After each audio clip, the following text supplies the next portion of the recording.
ඔයාගේ පරිකරණයක ඔන්ලයින් සෑහෙනලා යනවා. සොෆ්ට්වෙයාර් එක ඕපන් කරන්න ගියාම කම්පියුටර් එක ස්ටක් වෙනවා. ගොඩක් අය හිතන්නේ මේකට හේතුව RAM එක මදි කියලා. ඒත් ඔයා දන්නවද ඇත්තටම පරිගණකයේ වේගයට ඍජුවම බලපාන දේ තමයි ඒ තියෙන ස්ටෝරේජ් ඩිවයිස් එක කියන්නේ. මට බෑ ඩැඩි. මට බලකොත් මම මැරෙනවා. ඒව නැත්තම් හાર્ඩ් ඩිස්ක් එක. අද වීඩියෝ එක අපි කතා කරමු යන්නේ මේ පරිගණක ලෝකයේ වැදගත්ම මාතෘකාවක් ගැන. ඒ තමයි HDD සහ SSD අතර වෙනස. HDD කියන්නේ මොකක්ද? SSD කියන්නේ මොකක්ද? ඇයි SSD එක මෙච්චර වැදගත්? ඉතින් ඔයාලට ගැලපෙන්නේ මේ හැමදේම සරලව ද වීඩියෝෙන් කතා කරමු. මුලින්ම අපි බලමු HDD. එහෙම නැත්නම් hard disk drive කියන්නේ මොකක්ද කියලා. මේ වසර 60කට වඩා පැරණි තාක්ෂණයක්. 1956 දී IBM සමාගම තමයි මේක මුලින්ම ලෝකට හඳුන්වන්නේ. HDD එකත් ඇතුළේ වේගයෙන් කරන චුම්බක තැටි තියෙනවා.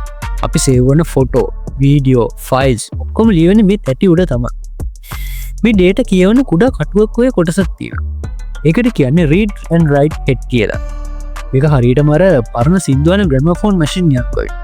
මල්ලි මේ අපේ අතර ඔය මොකුත් නෑ. ඔය ෆයිල් එක කිල්ලුවාම මේ ඩිස්ක් එක කැරකියා අර කටුව අදාළ තැනට ගිහින් ඒ ඩේටා එක හොයාගන්න උදව් වෙනවා.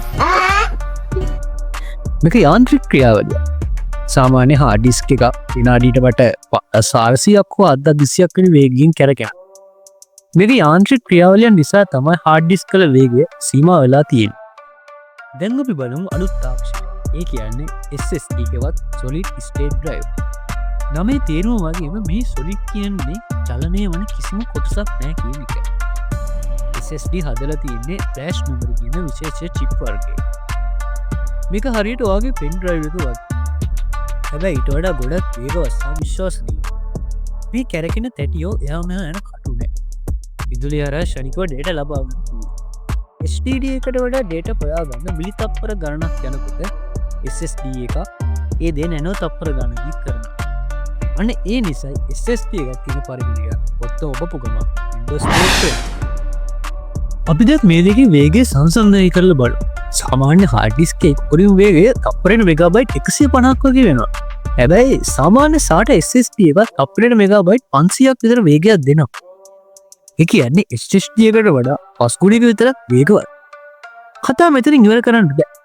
දැන් එන අලුත්ම NVMe M.2 SSD වල වේගය තප්පරයට මෙගාබයිට් 3500 ඉඳලා 7000 දක්වා යනවා. හිතලා බලන්න. hard disk එකකට වඩා 30 ගුණයක් 40 ගුණයක් වේගවත්. මේ නිසා Windows boot වෙන්න යන වෙලාව, games load වෙන්න යන වෙලාව සහ file copy වෙන්න යන වෙලාව පුදුම විදිහට අඩු වෙනවා. කම්පියුටර් එක හිර වෙන්නේ නැතුව ස්මූත් වැඩ කරන්න මෙන්න මේක ගොඩක් ප්‍රයෝජනවත් වෙනවා. වේගය විතරක් නෙවෙයි, තව ලොකු වෙනස්කම් තියෙනවා. hard disk එකේ වේගයෙන් කැරගෙන කොටස් තියෙන නිසා laptop එකක් වැඩ කරන ගමන් බිම් වැටුනොත් ලොකු හෙලවීමක් වුණා කියලා හිතන්න. අර ඇතුලේ තියෙන කටුව disk එකේ වැදිලා data ඔක්කොම විනාශ වෙන්න පුළුවන්. ඒ කියන්නේ laptop වල hard disk ඉච්චර ආරක්ෂිත නැහැ. හැබැයි SSD වල එහෙම ගැටලුවක් නැහැ. චලන යන කොටස් නැන් නිසා ඒවා ගැස්සීම් වලට හොදට ඔරොත්තු දෙනවා. අනික් කාරණේ තමයි ශබ්දය. hard disk වැඩ කරනකොට පොඩි ෂූ සද්දයක් එනවා. නැත්තම් ටික් ටික් ඒ වගේ පොඩි සද්ද එනවා. රත් වෙනවා වැඩි. නමුත් SSD එක වැඩ ගන්න කිසිම ශබ්දයක් නැතුව මේම SSD වලට යන විදුලි ප්‍රමාණය හරි අඩුයි. ඉතින් ඔය ලැප්ටොප් එක පාවිච්චි කරනවා නම් SSD එකක් දැම්මම බැටරි එකත් වැඩි වෙලාවක් තියාගන්න පුළුවන්.